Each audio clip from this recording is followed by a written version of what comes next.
This is Jerry Koch-Gonzalez from Sociocracy for All. Welcome you to this webinar on Ted's new book, Collective Power, Patterns for a Self-Organized Future. So I'm Jerry Koch-Gonzalez, and I helped found Sociocracy for All with Ted back in 2016. I've had the honor of knowing Ted for 10 years or so in this journey with Sociocracy. And one of the things that I remember from the beginning is he said, if I'm in, I'm going to be all in. And he has been all in as Sociocracy has grown from the two of us to more than 200 volunteers, and not only written Many Voices, One Song, but Ted then wrote Who Decides, several pamphlets, and now this book, Collective Power. And so here we are to talk about that. And I want to say just a couple of things, I guess, from my own perspective, which I'm not really prepared for because of the snow day and trying to get everything organized. But I'll say this, perhaps we've never understood as well as now how broken governance is. And perhaps it's not broken at all. Perhaps it's doing precisely what it is intended to do, ensure short-term profits for the large corporations and individuals with the most wealth. So what kind of governance do we need now in this time of the meta crisis and the climate emergency?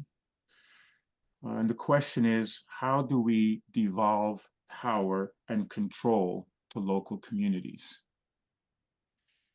I've been, besides reading Ted's book, I just got this book yesterday, and I'm already almost halfway through it. It's called I Want a Better Catastrophe. It's a fabulous book, really easy to read, funny and serious at the same time. And what I'm getting from it is, this, let me see if I can find a quote that I wanted to read. It's not that quote. Probably, let's see where it goes.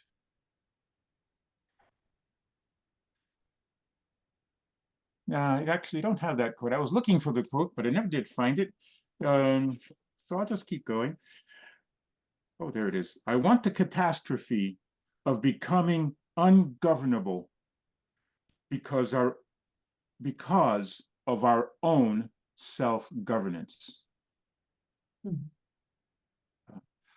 So how do we shift the power to our own self-governance? And that's kind of what I understand Ted's book to be about. Collective governance, the changing the organizational governance, one organization at a time until we put so much pressure that we create change. And whether or not we succeed, thinking about the meta crisis, succeed at what? Whatever chance we have in dealing with the meta crisis, I don't know, but this is work worth doing, and it's worth doing well. So in this time that we have together, we've invited a couple of people who have been readers of Ted's book in progress. And so they gave some feedback, and we've invited them to speak from, whatever own perspective they want to share. And that is Alicia Medina and Mette Ogod, close. And so they will each take a few minutes to speak, and then we'll have Ted take it away for the rest of our time. Ted's going to talk through, and then at some point when he's getting close to the end, we're going to spend a little bit of time in just in small groups, just reflecting, like turn and talk, reflecting what you heard, and then we'll come back for some sort of closing comments and where do we go from here. So that's kind of the plan. So first up here, I'll turn this over to Alicia. And Alicia also has written her own book, kind of related topic, called Teal Trust Transparency, a guide for self-organizing and new ways to organize and lead. I won't give any more introduction, but I'll let Alicia say whatever she would like to say. So the floor is yours, Alicia.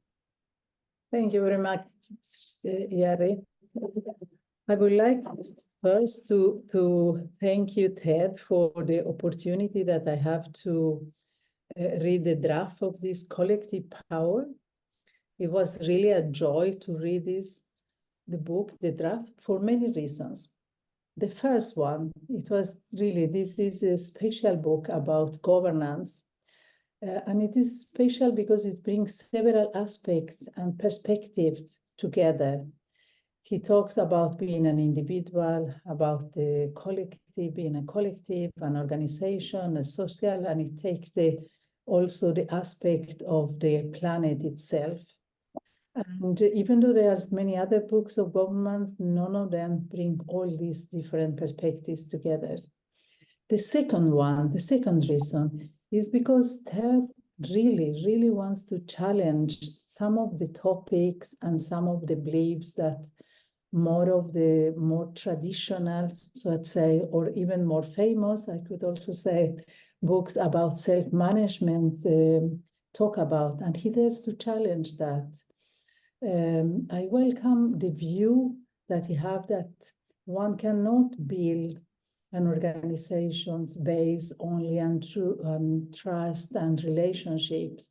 You also need processes, you need skills, you need processes and values and several things.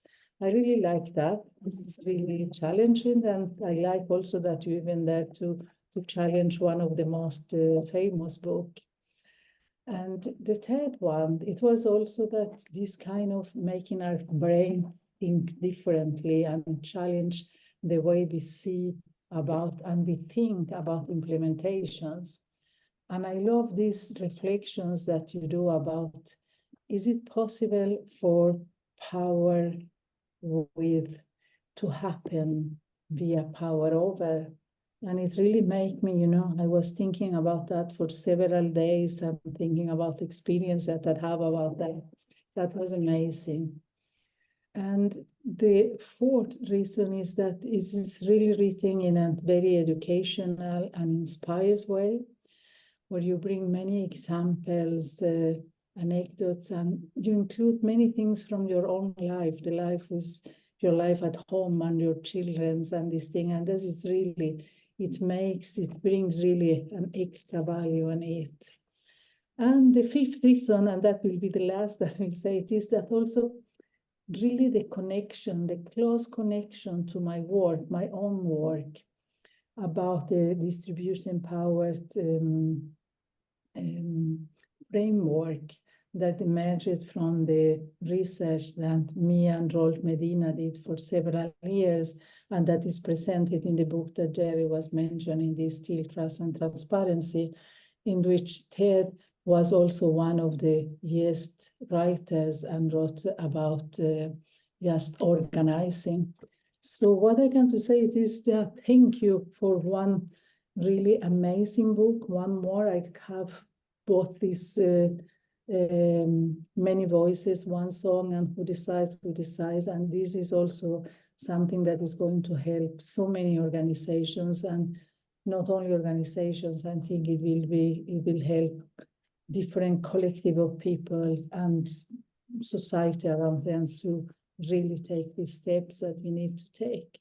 So thank you, Ted. Thank you, Alicia. And Mette. Ted and I had the pleasure of meeting Mette in person in Denmark, because we managed to get there several times, and we've shared Sociocracy together, and Mette has gone on to do some of the biggest kind of implementations of Sociocracy in the town of Slagelse, if I can say that correctly, in Denmark, with a lot of sort of town workers in departments. And without saying more, Mette, the floor is yours. Thank you so much, and thank you for inviting me to say a few words. First of all, congratulations on your book, Ted. I wish to address two things. One is why your book is useful, Another is why I think it is important. So what I really appreciate about your book is that it takes a systemic view on group and organizational behavior. You make that clear right from the start on page 1, where you state that your intention is to argue for a more intentional design of governance systems overall. You state somewhere else that the sound of good governance is silence. I really like that. And I will come back to why I find that useful. For those of you who do not know me, this might be relevant to know for the rest of what I'm going to say. I've worked for decades in big as well as medium-sized global companies, private as well as public. I've been holding senior and executive leadership positions, all focused on developing good workplaces that are skillfully pursuing their aim while making employees powerful so that they can speak up and act. For many, many years, I thought that supporting good workplaces was done by zooming in on people as individuals, trying to teach, instruct, guide, correct, and incentivize people to navigate well in the systems in which they worked. Only to realize that you can do that to the moon and back without ever fully succeeding, because it is a flaw in the system that paves the way for harmful behavior. I now know what probably all of you in this room know, that we need a completely new perspective on how to design organizations if we want them to be fit for humans. You all probably share my desire to rather change the systems that we find to be dysfunctional than we want to teach and train people how to survive in dysfunctional systems. But it took me a while to get there.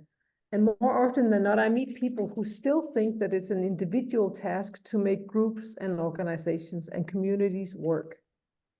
This is why your book is so useful, Ted.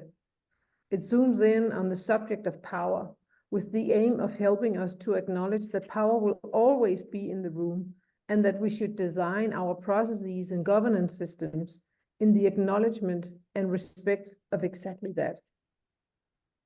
In fact, we want power, and we want power to be in the room, but we want it to be distributed so that no one feels powerless and no one feels, what can I say? We have a word in Danish where we distinguish between having power and then feeling complete and superior by your power. Translated directly, it would be translated into power complete. So, and that's the balance we want to strike, leaving no one powerless and no one feeling power complete.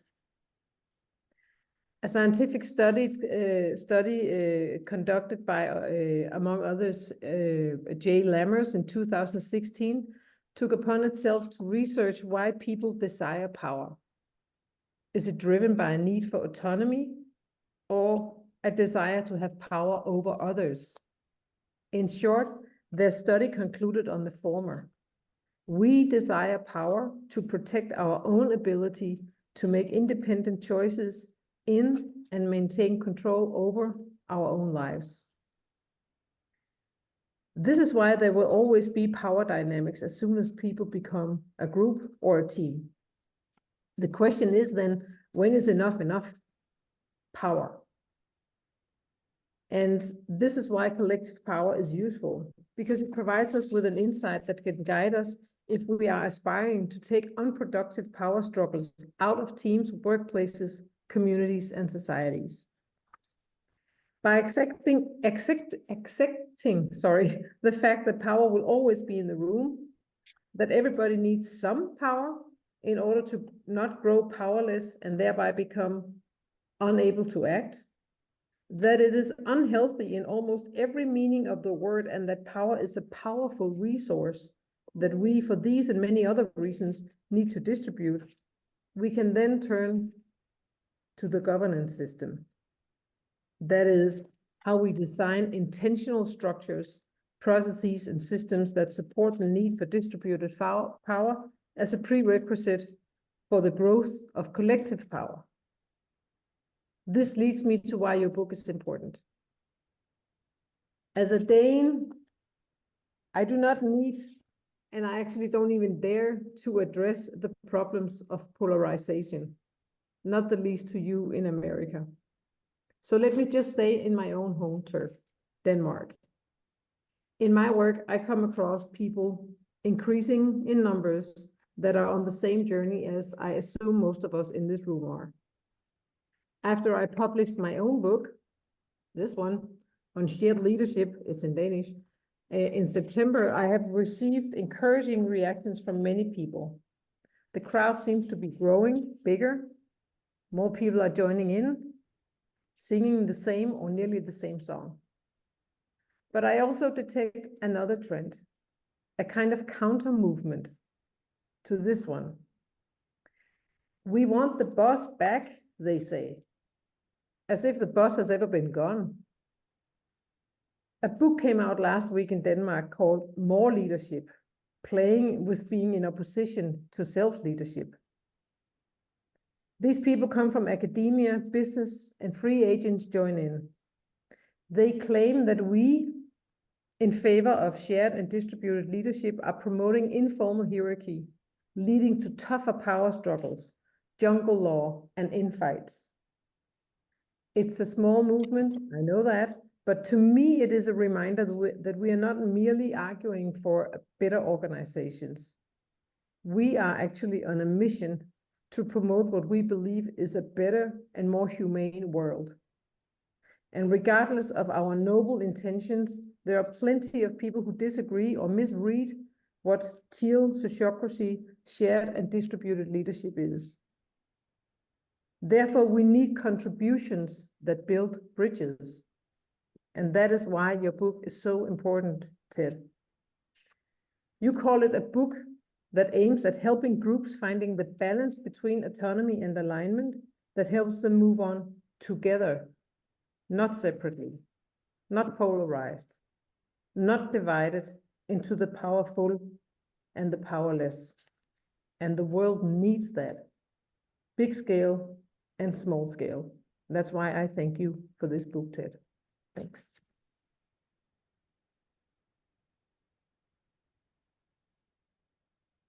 Take a breath. All right, thank you, Mette. Ted, the floor is yours. Wow, thank you both of you, Alicia and Mette.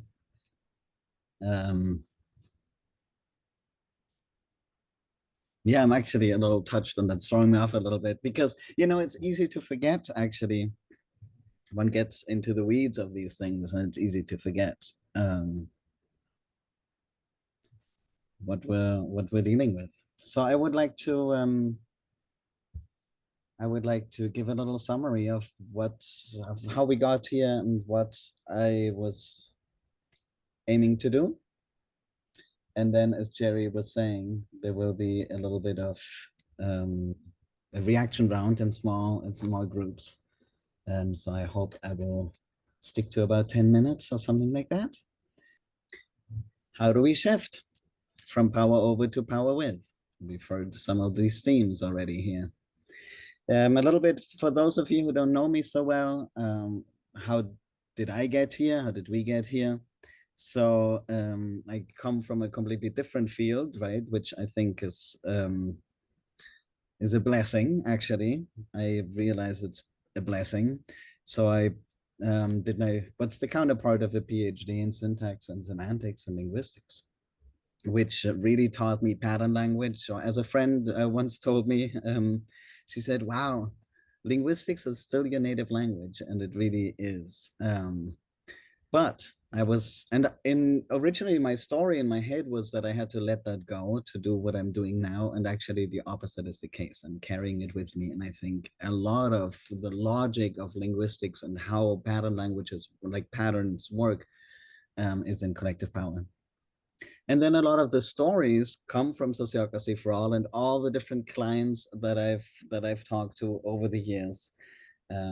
Some of that made it into books, but really collective power originally started as me wanting to write something like it felt like writing a final report of like, okay, I felt like a phase has kind of happened.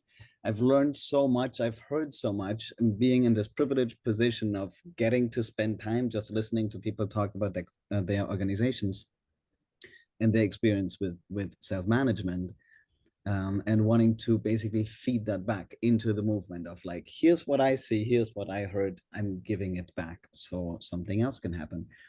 And whatever that something else is for me next, we can talk about a little bit here as well. There are different ways or different entryways into what collective power is all about, and this is one. So those of you who have looked at it already will recognize that I talk about an organizational structure that I've seen quite a bit, which I call the bagel, which is basically a bunch of teams doing things. And while that's great, it's also very expectable that while they have team agency, they often they often lack what I would say is organizational agency. Originally, by the way, I wanted to call collective power collective agency because it really covers better what I wanted to say. I want a group to be able to move forward, right, as one in a way, while holding on to a pluralist vision and allowing all the many perspectives.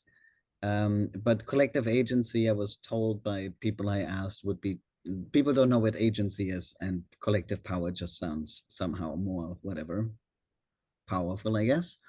But I think collective agency would have been a more descriptive title. Anyway, back to the bagel. What I noticed in dealing with clients that are, for example, there's one particular story where there was an hierarchical organization with about 50 teams that then transitioned to self-management, basically by just putting all the operations into circles, but they never intentionally put anything into the center. And it was very expectable what kind of issues they would have. For example, start with budget decisions, right? Because budget is a big unifier. A dollar that is spent here can't be spent here. So what do we do with the things that we share? And they had no way to govern that.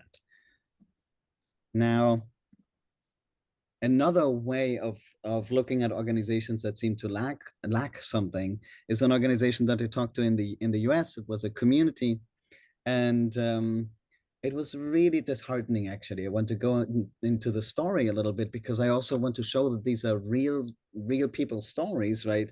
With real pain connected to it, actually. So this was an organization where somebody wanted to change one particular thing that showed up all around the organization, or all the gatherings that they had.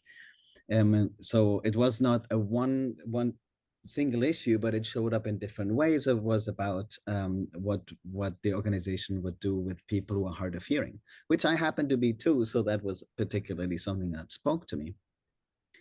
So this person, so I was doing what was it? It was a governance, talking about their governance system gathering, and somewhat informal event. And so they were all complaining about all kinds of things. And then this woman stood up and said, yeah, you know, our gatherings are always too loud and I can't hear, and this and this and that. And it's also there and also here. And then she said the following sentence. She said, you know, if you don't care about me, you can just tell me. And why is that important? Well, because she thought that the organization didn't care, or that the people didn't care, right? What she didn't see is that the organization had no way to act. In my community, we sometimes have this, like, we laugh when somebody says like, the community should, because who is that? The community, you know, just like the organization should, you know, this company should, like, who is that? And if we are a bagel, or in this case, a blob where there's no real organizational structure to hold any of it, that means nobody can act, which means our needs will not be met, no matter how well-intentioned each individual is. And then in this particular story, the people, of course, jumped to her rescue and said, no, we do care, we do care. We can sit down and think about, you know, how to do this for next Sunday. And then she said, well, yeah, that's really nice, but I'm not sure that's actually going to solve my problem. And she was right, because they lacked they really lacked governance in all kinds of ways. So there were a bunch of individuals, and they thought that they could just be nice to each other. Sorry about this. They could just be nice to each other, and that would be enough. And what I told them was, you can't outlove your lack of structure. Even, it doesn't matter how much you love each other. If you don't have any structures to manifest that into some sort of organizational level action, then you will not be able to outpace how everything is just, how things are falling through the cracks. In this particular case, I don't think anything is going to happen from it, because they don't have enough governance to give themselves governance, which is a problem that I described in Who Decided to Decide. So that is a recurring theme as well. Now, another entryway is to think about power over, power under, and then power within and power with, which I will speak to next. So power over, this is a visualization that Jerry didn't like, and I really liked it. So power over is, so in let's say the assumption is that everybody comes with a certain sphere of agency, right? Things they can influence, things they can do, things they care about, things they hold, things they're responsible for, whatever word you want to use. Let's just visualize that as this wide circle. And so people next to each other will, have each their own. And if somebody oversteps into our sphere and makes a decision about something that we should and want to decide and can decide for ourselves, we consider that power over in like an interpersonal relationship. But the opposite also exists, and that is somebody not doing the thing that they could be influencing, right? So, I mean, I feel like I'm around that all the time when I deal with my teenagers. This, like, when everything sucks and there's nothing we can do. There's nothing they can do about it, somebody else's problem, somebody else's fault, and they are the victim. In those moments, it's very clear that there's agency that they have that they're not acting upon, which then we call power under, which, by the way, is a term that we borrowed from Steve Weinman, who wrote a whole book about power under. It's free and online. Find it, it's really good. Now, the perfect fit between my agency and somebody else's agency is power within. It's when I use exactly what I have, and that's also all mine. So I'm not overstepping, I'm not understepping. I'm not making myself bigger than I am. I'm not making myself smaller than I am either.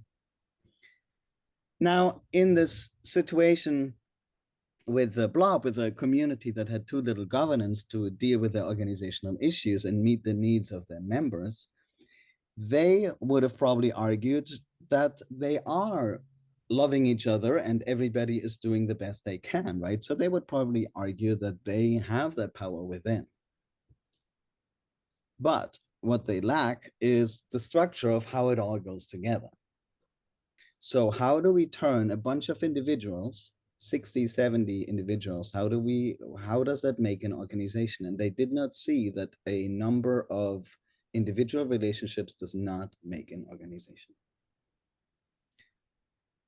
So I would argue that it is power within, so that good fit, individuals showing up for their group in a healthy way, plus governance makes that power with. So power within is necessary, but it's not the only thing that's necessary. We also need governance and agreements to do the things that we do. And then if we look at it on a bigger, like groups of groups kind of context, I would call that collective agency. There's one other entryway, and then I will also be at the end of my little overview here, is I borrowed heavily from a concept called multi-level selection. And all the references you can find in the book, and I'm happy to respond to that as well if you want to look for it. But the idea here is that we have nested systems, right? So one individual as part of a group, and then a group as part of a group of groups, and even a group of groups, which I would call an organization, can be part of bigger constellations, like if you have collective impact kind of situations or coalitions, whatever it might be. Now, the interesting thing about that is, and that's the multi-level selection part, is that on each of those levels, there will be the same dynamics playing out in the same way. So we have what they would call competition and cooperation, but I call it autonomy and alignment because it fits the organizational context a little better. So this really is about cultural evolution that this is talking about. So the idea is, Right. Do you have two flags? sorry, I'm just gonna mute there. So now we have one individual that wants airtime, that has ideas, that wants to do things their way, but we also need the alignment for the group, right? So we form groups because there's something better about doing something in a group that we couldn't do by ourselves. So we have an advantage in cooperating. We have an advantage in aligning in a team. And then the same thing happens here as well, right? There's autonomy, and that's what sociocracy, for example, is so good at, right? And holacracy, and giving groups and individuals autonomy. But then where's the alignment? So the alignment is set by having clear agreements on how you get power as a group or as an individual, and what the agency is on that organizational level. Some people struggle to see how even in a sociocratic organization, I'm going to speak to that real quick, even in a sociocratic organization, there's competition between teams or between circles. And there absolutely is. Like if you think about how budgets are being spent, where time goes, where attention goes, right? So who's, like, if everybody is writing a long report, it's not all going to be read by everybody. So there is competition for resources like time, money, energy. And that is also true in a sociocratic context. That doesn't go away. Now, what we need in order to balance those two is governance. And then we can even ideally tap into the positive aspects of all of that, because there's a lot of positive aspects about autonomy. We want people to just go do something, right? I don't want to talk about each and every step that I'm going to do with a group. I want to have the autonomy to also do things. And in the same way, we want teams to have the autonomy to do something. We want organizations to have autonomy to do something. That is healthy, because that's where innovation comes from. That's where things get done. That's great. And we also need to rein it in, because if we only let people do whatever they want to do, they tend to undermine the group's needs if left to their own devices. So it's in the balance between the two that there is the most opportunity. And governance is one of the factors that holds it in balance, so that we, if we can even tinker with our governance, can aim for that good balance that we want. So we can even adjust it in the different parts of our organization or over time. So being able to intentionally change the parameters here helps us unlock the healthy balance depending on the needs that we have. Plus, we can change it. Now, what do we have here? So there we are back really at the same point. So even if one starts on the multi-level selection kind of thread, one actually comes to the same conclusion. As for the topics, I think somebody quoted that earlier. Maybe it was Mette. On each of those levels, I now look at in collective power, that's how it's organized, first at teams and then at organizations, and then beyond that, of like, what are the unique things on that level that need looking at so that we can hold power collectively, because the emergent properties are different on each of those levels. Some of the general dynamics are the same, but ultimately, for example, having a meeting is different from being an organization. And the image that I want to leave you with is the same metaphor that we also used in Many Voices, One Song, where I think we said something like, power is like water. It will always flow somewhere. And a lot of water at once is not good. Like if you think of the destructive power of a lot of water at once, no power is not, no water is just as bad as no power. So what we want is a way to distribute it so a lot of good things can happen, just like in a distributed watering system. In the same way, now, if you think about it as teams make organizations, make bigger ecosystems of organizations, we want a situation where none of the power gets lost, right? It shouldn't leak somewhere, then that just goes away. And then even worse, in the context of organizations, typically what happens is that if there's a leak somewhere or a power vacuum, it typically gets filled creatively. And that's, I guess, the criticism that Mette was quoting of the people who are kind of arguing against self-management, right?